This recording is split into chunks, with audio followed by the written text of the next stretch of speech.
Coming up on News 11, a Farmington teen meets the dog who saved his life, the investigation into Charlie Kirk's death continues, and Australia and Papua New Guinea sign a defense pact. All this and more, News 11 starts right now.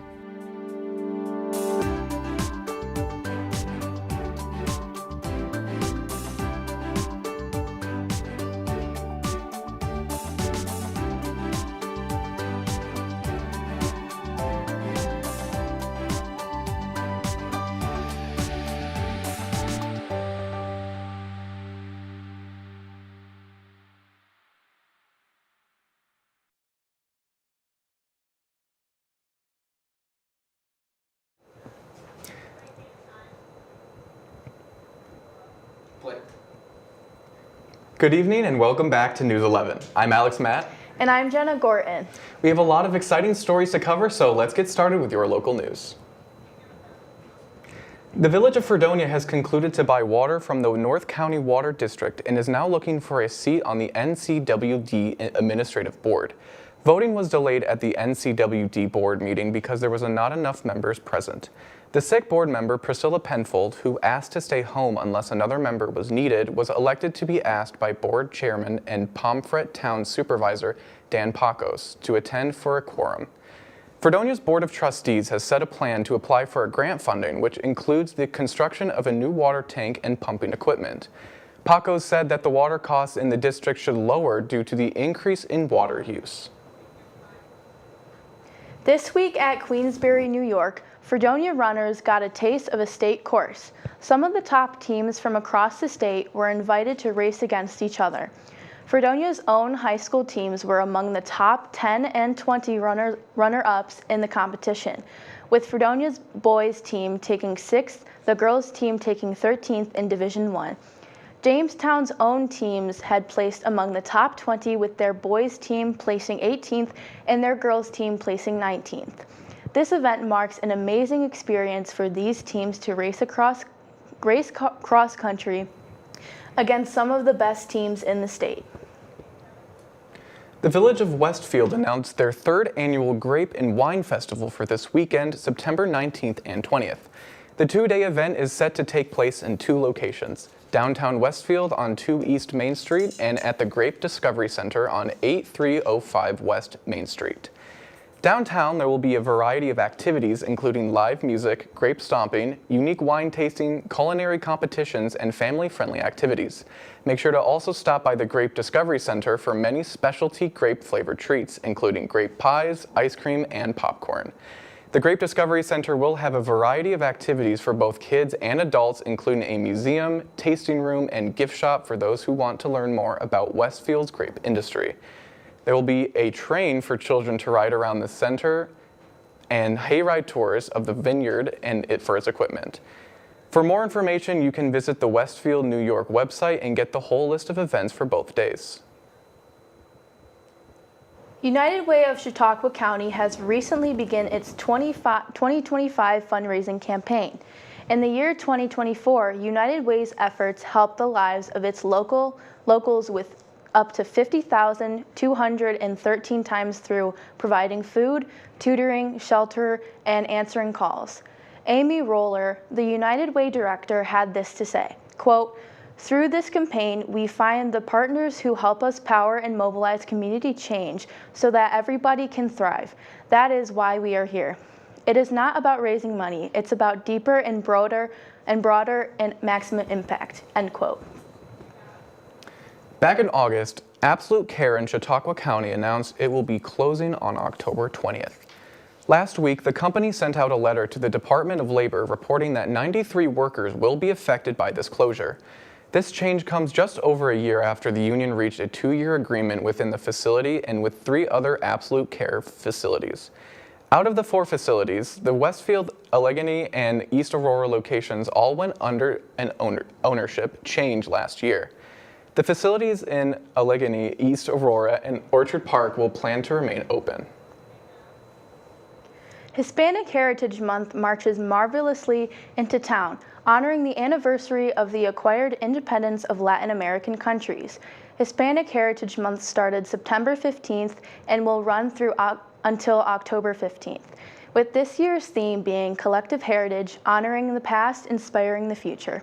As the Hispanic Heritage Council of Western New York celebrates its 15th anniversary, they are preparing to make their future even brighter as the Hispanic Heritage Cultural Institute on Niagara Street in Buffalo is currently under construction and on track to open in the summer of 2026. The first day of Heritage Month kicked off at the Erie County Public Library and was filled with food, facts, music, and much more. The community cultivated camaraderie and continued to create inspiration for generations to come, and more celebrations will continue at various events throughout Buffalo as well. A new mural was revealed earlier today on Main Street in Williamsville, celebrating the community of the village. The mural, created by Buffalo artist James Moffett, also known as Yames, is the first in a new series of murals from Erie County's tourism board, Visit Buffalo. Many more murals will be created all over Erie County in the coming years, commemorating the diverse communities across the region. Visit Buffalo's goal is to connect the neighborhoods of Erie County as well as to increase local tourism and the beauty of these communities. If there is a place in your neighborhood where you would like to see a mural, you can email it to info@visitbuffaloniagara.com. This Saturday, September 20th, the 5th annual Bash for Mercy Flight will take off to support the nonprofit's mission that they conduct every day. For over 40 years, Mercy Flight has been saving lives with their air transport to local hospitals, and since 2009 has expanded to ground service, serving several counties including Genesee, Orleans, Southern Erie, and Niagara, along with the town of Hamlin in Monroe County. Mercy Flight was one of the first on the scene with the Pembroke bus crash in late August, which killed 5 people and left dozens injured. Mercy Flight's crew wasted no time between arriving and providing care to those who needed it. Buffalo citizen Dale Gabler, age 52, was arrested and charged due to his connection to a string of burglaries in the Buffalo's B and D districts. According to officials, officers who were assigned to a burglary detail spotted Gabler running west on Amherst Street and made contact with him along with 2 other individuals who claimed that Gabler had just been inside their car. After further investigation, he entered the individual's home and loaded one of their vehicles with stolen property, including multiple electronic devices and a television. Once confronted and arrested, the officers say that he is allegedly connected to 9 other separate burglaries at this time. At the time of the arrest, Gabler was on parole from the time served for the past burglaries. As of right now, the investigation is ongoing and more charges may be filed. And when we return, we will have your national stories. We'll be right back.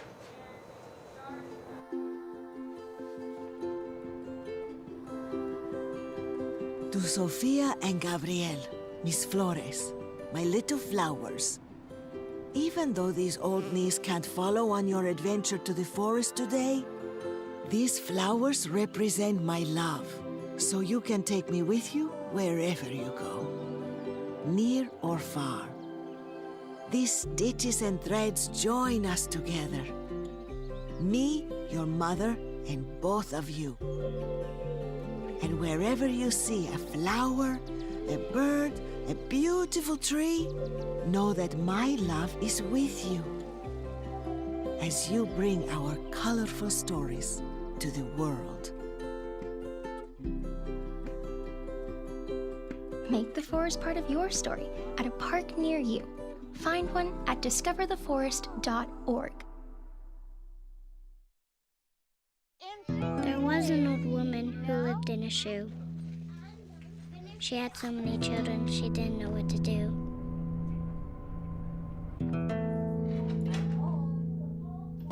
She gave them some broth without any bread and kissed them all soundly and put them to bed. Hunger is a story we can end. End it at feedingamerica.org. Charlie Kirk's assassination continues to shake up the United States as investigators continue to learn more about the conservatives' activists' killing and the 22-year-old Utah man alleged to have carried it out. The suspect, Tyler Robinson, a third-year student in an electrical apprenticeship program, is slated to appear in state court on Tuesday. He is being held without bail at the Utah County Jail on charges including aggravated murder, felony discharge of a firearm, and obstruction of justice. According to the officials, the Utah County Sheriff's Office on Sunday said that Robinson is being held in a special housing unit and will remain on special watch pending a mental health evaluation, a process that may take several days. Robinson allegedly confessed to killing Kirk in an online group chat.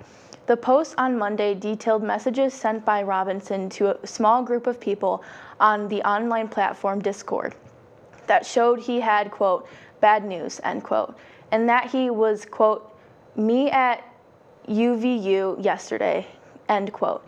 Investigators have pointed to gaming and dark internet culture as potential factors that may have radicalized him based on information from family, friends, and acquaintances. 5 new members have been named for the U.S. Centers for Disease Control and Prevention's Vaccine Advisory Committee.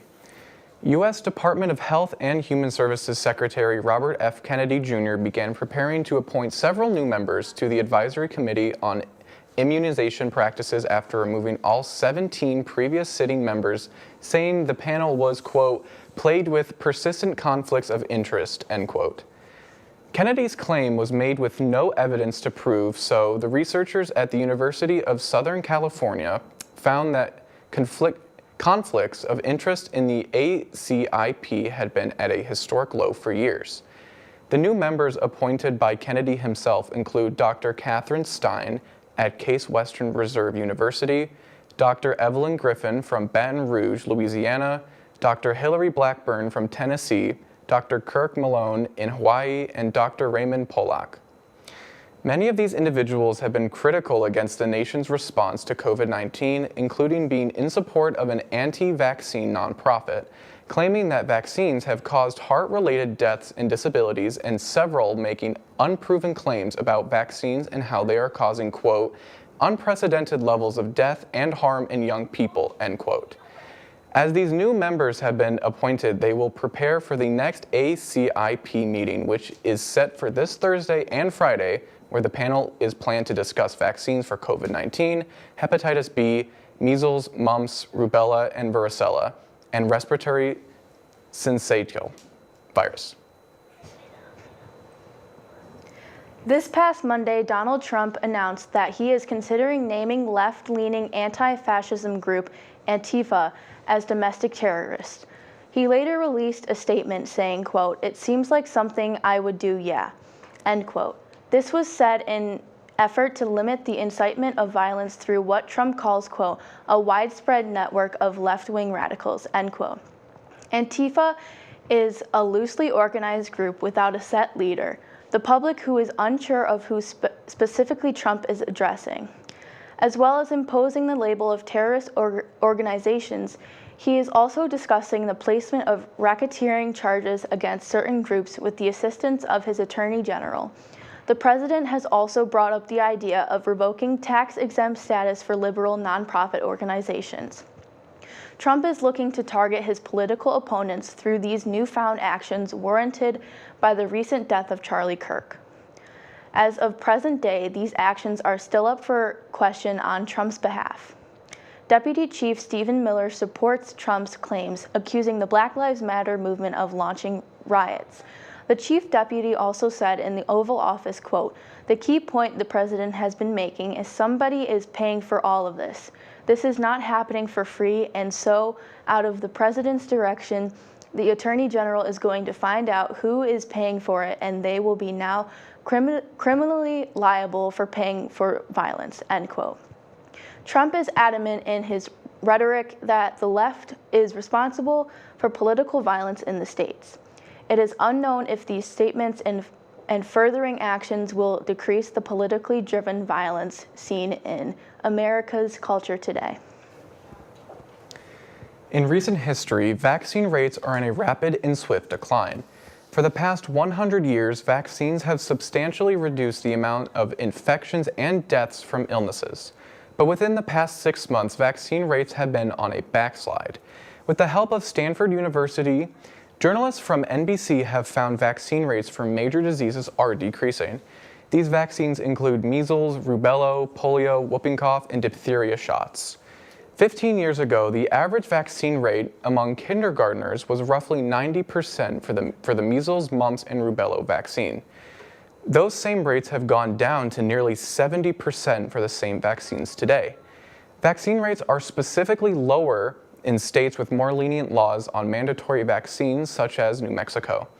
With this decline, it is entirely possible that the next generation will have one of the worst immune systems in recent years. A skateboarding incident gone wrong on July 27th, 14-year-old Cody Trinkle spent 3 days in a forested ravine. But just when all hope seemed lost for the teen, a furry hero by the name of Daryl found the boy within 20 minutes of sniffing the boy's scent. The canine had tracked the boy's scent using his favorite shoes and was able to reunite the teen with his family safe and sound. Cody had sustained multiple injuries, but otherwise will make a full recovery in approximately a year's time. The two later got to meet again earlier this week in a touching reunion for a boy and his hero.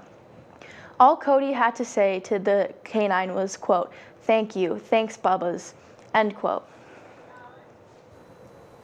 The U.S. Treasury in Washington has reached an agreement with China on the ownership of TikTok. President Trump has said that talks of TikTok framework have gone, quote, "very well," end quote. However, China still has not made a deal. As the deadline approaches for TikTok's owner to find a buyer in the U.S., there is a growing threat of another ban. In April of 2024, TikTok previously went dark for a whole day because of a law passed by the U.S. Supreme Court banning TikTok. The ban has been extended numerous times, but the deadline to find a buyer has now been changed to Wednesday, September 17th. Oracle, a software company, has expressed interest in keeping TikTok operations in the States if a deal is finalized between China and the U.S. The TikTok ownership deal has been a long-standing point in the U.S. and China trade conversations. The finalized deal would help China lower tariffs and trade barriers with the U.S. Li Chunggong, China's top negotiator, has said that, quote, his country would not reach a deal with the expense of its own principles, and its leadership would review any deal before it was agreed, end quote. President Trump claims he wants to finalize this deal, quote, for the kids, end quote. Trump, as well as Chinese leader Xi Jinping, plan to finalize the deal this Friday. Apple announces the launch of the iPhone Air to recapture consumer interest. In 2024, iPhone 16 sales were lower than previous years, and the same thing with the iPhone 17. Consumer analysts say that Apple's design philosophy has to change in order to keep sales. Apple responded by announcing their new and improved iPhone Air, set to be one of their thinnest and lightest designs. Some consumers are optimistic about this new design, saying it focused on innovating the smartphone formula. Opponents of the idea say that the slim design will trade off performance for design. Regardless, it's important to keep an eye on Apple as the company is forced to innovate with their designs. And when we return, Anna joins us for the first time with our sports update, and we'll have a first look at weather. We'll be right back. Most of my family, they never graduated high school or even let alone go to college, so I'm trying to break that barrier. Every day after work, went straight to school, studied hard, and it paid off. I could not have done it alone. I see the future is really bright for me. The high school diploma is just... Most of my family, they never graduated high school or even let alone go to college, so I'm trying to break that barrier. Every day after work, went straight to school, studied hard, and it paid off. I could not have done it alone. I see the future is really bright for me. The high school diploma is just added to the confidence, and now I feel unstoppable. Find free adult education classes near you at finishyourdiploma.org.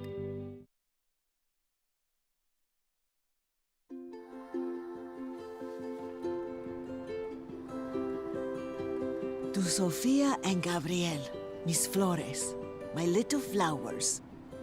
Even though these old knees can't follow on your adventure to the forest today, these flowers represent my love, so you can take me with you wherever you go, near or far. These stitches and threads join us together. Me, your mother, and both of you. And wherever you see a flower, a bird, a beautiful tree, know that my love is with you as you bring our colorful stories to the world. Make the forest part of your story at a park near you. Find one at discovertheforest.org. There was an old woman who lived in a shoe. She had so many children, she didn't know what to do.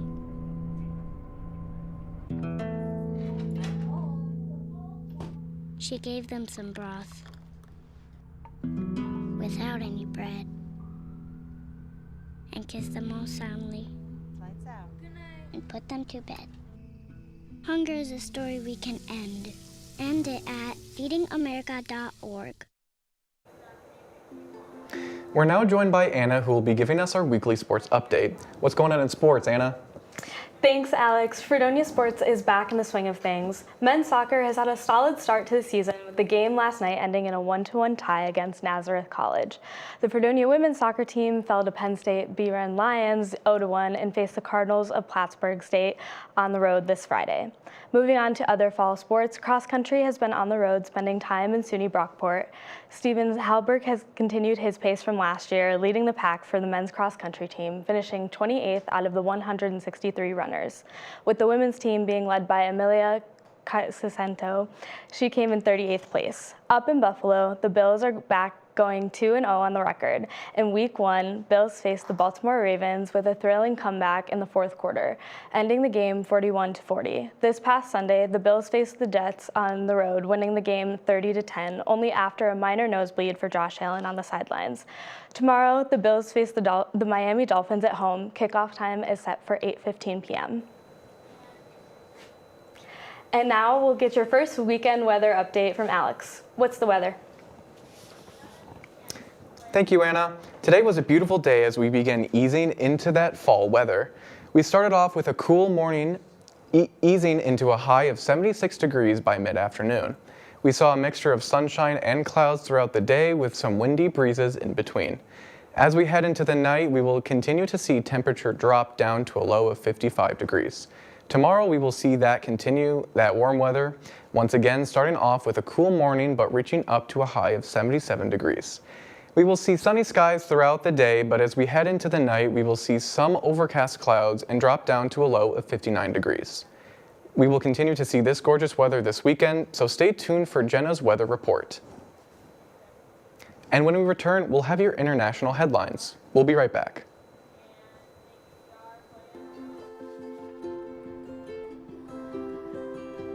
To Sofia and Gabriel, Miss Flores, my little flowers. Even though these old knees can't follow on your adventure to the forest today, these flowers represent my love, so you can take me with you wherever you go, near or far. These stitches and threads join us together. Me, your mother, and both of you. And wherever you see a flower, a bird, a beautiful tree, know that my love is with you as you bring our colorful stories to the world. Make the forest part of your story at a park near you. Find one at discovertheforest.org. There was an old woman who lived in a shoe. She had so many children, she didn't know what to do.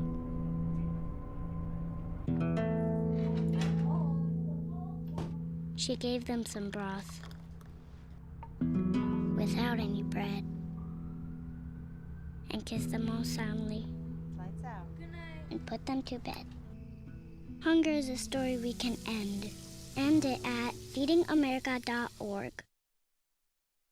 This past Monday, Australian Prime Minister Anthony Albanese announced that Australia and Papua New Guinea will be combining their military forces in efforts to avoid China's influence on security in the area.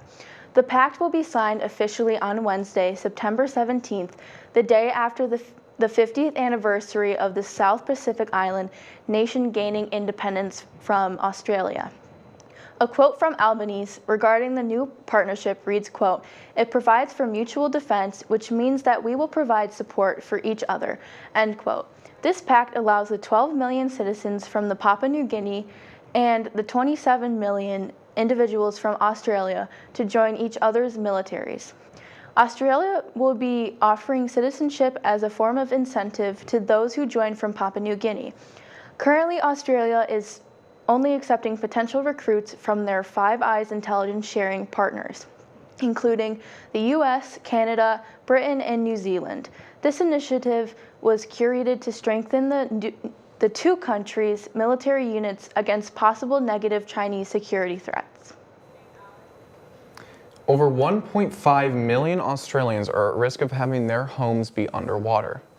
The country has recently addressed how quickly the sea levels will rise, and the news is shocking. Australia's climate change minister, Chris Bowen, says, quote, "It's clear every degree of warming we prevent now will help future generations avoid the worst impact in years to come," end quote. Nearly 20% of Australian population will be without a home. In the same report, temperatures have risen 1.5 degrees Celsius or 1 degree Fahrenheit. If that number rises to 3 degrees Celsius, then the number of heat-related deaths in Sydney are likely to increase by 400%. It may also result in higher chances of wildfires, heat stroke, poor water quality, and the destruction of important infrastructure along the coastline. The Ministry of Climate Change has urged the government to take action, stating, quote, "The cost of inaction will always outweigh the cost of action," end quote. This past Monday, an ex-British soldier went on trial for his involvement in the 1972 Bloody Sunday massacre in Northern Ireland. 13 unarmed civilians were killed that day and 15 were injured. Soldier F, a name given to protect the individual's identity, pled not guilty to 2 counts of murder and 5 counts of attempted murder. Some families of the victims were present for the trial, with the accused behind a blue curtain to further keep his identity concealed. Families of the innocent civilians killed and injured that day have been asking and fighting for justice for almost a decade. John McKinney, whose brother was a victim of the massacre, stated that Monday was a momentous day. Investigations have been going on for years, and it was concluded that Soldier F was the only one out of 18 former armed forces members with enough evidence to take to trial. Soldier F is being charged for the joint responsibility of the British soldiers' violence that day. He claims he does not have recollection of the day, but is sure he was just following orders. The trial continued today with 3 survivors giving testimony. And after the break, a look at the results from this year's Emmy Awards. The hit TV show The Golden Girls celebrate their 40th anniversary, and what you need to know about 7-Eleven's Bring Your Own Cup Day. We'll be right back. When you think of the local lowdown, what do you think of? Well, when I think of the local lowdown, it's the live music that we have played in the studio. It's gotta be the laughs we shared. The memorable moments during the whole thing. Oh my God, so fun. The local lowdown for me is the people behind the scenes, the amazing team that we have making the show. Oh, it's gotta be exploring all sorts of genres and music I've never heard before. Oh, easy. Going out to shows and talking to artists and getting the latest news on what they have planned for the future. It's about these artists, man. Giving them a platform to showcase what they've worked so hard on and show their music to the community. It's all about supporting the local scene of music to keep it running for years to come. And of course, the band merch. You can't forget about the merch.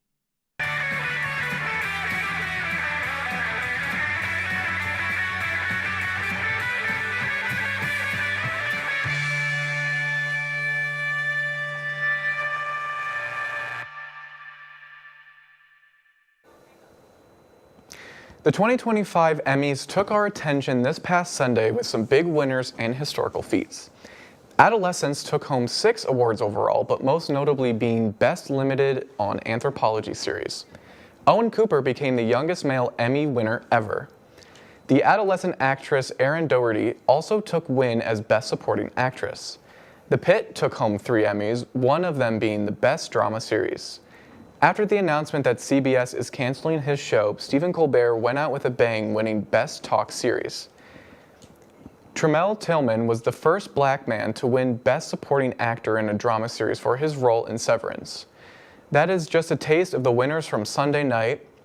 You can find the full list on HollywoodReporter.com. On September 14th, 1985, American sitcom The Golden Girls first premiered on NBC. The all-female star-studded leads consisting of Bea Arthur as Dorothy, Estelle Getty as her mother Sophia, Betty White as Rose, and Rue McClane as Blanche made their iconic TV debut. The show follows the golden years of 3 widows and 1 divorcee in Miami, filled with plenty of humor, love, and a lot of cheesecake. 40 years later, fans still love the characters' theme song and show that brought them to our screens. Over its 7-season run, the show was nominated for 68 Emmys, winning 11 of them, and is one of 4 sitcoms to have every performer in the main cast win at least 1 Emmy. Getty, White, and McClane also appeared on the short-lived spin-off series The Golden Palace, which ran for 1 season from 1992 to 1993. For their anniversary limited edition candles, pillows, clothing, wine, and even cheesecakes will be released to celebrate 40 golden years. ABC News will also tell the inside story of The Golden Girls, with a 1-hour special featuring interviews with series creator Susan Harris, producer Tony Thomas, and many of the show's original creative team. The official title and air date are still to be announced. 7-Eleven has brought back their smash hit Bring Your Own Cup Day. This past Saturday, Slurpee enthusiasts were encouraged to raid their cabinets and find the craziest cup and head to their local 7-Eleven. For just $2, customers could fill their cup of choosing with any Slurpee so long as it fit under the 10-inch display of the Slurpee dispenser.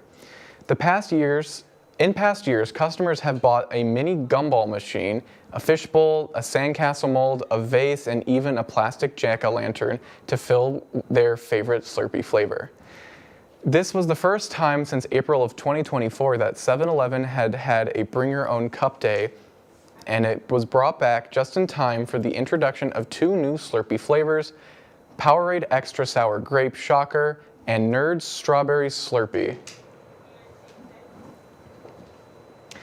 Now I'll toss it over to Jenna one more time tonight for the end of the weekend weather. How does it look, Jenna? Thanks, Alex. Starting off with Friday, it will be the chilliest day that we've seen this week, only getting up to a high of 69 degrees. We will see clouds in the morning, but then have a sunny afternoon and night. We will see the temperature drop down quite a bit as we will have a low of 48 degrees at night. Don't worry, as Saturday it will warm right back up. We will see sunny skies throughout the day, and it will get up to a high of 74 degrees. We will get some clouds at night and only drop down to a low of 59 degrees. And Sunday, we will see it warm up even more with a high of 78 degrees. It will be mainly sunny throughout the day, but we may see some afternoon clouds. Our afternoon clouds may carry over into the night, where there is a 35% chance of some rain showers with a low of 62 degrees. And that is all we have for your beautiful weather this week. Back to you, Alex. Thank you so much, Jenna. That does it for News 11. Thank you to our behind-the-scenes crew. We'll be back next week. As always, thank you to everyone watching at home. Have a great night.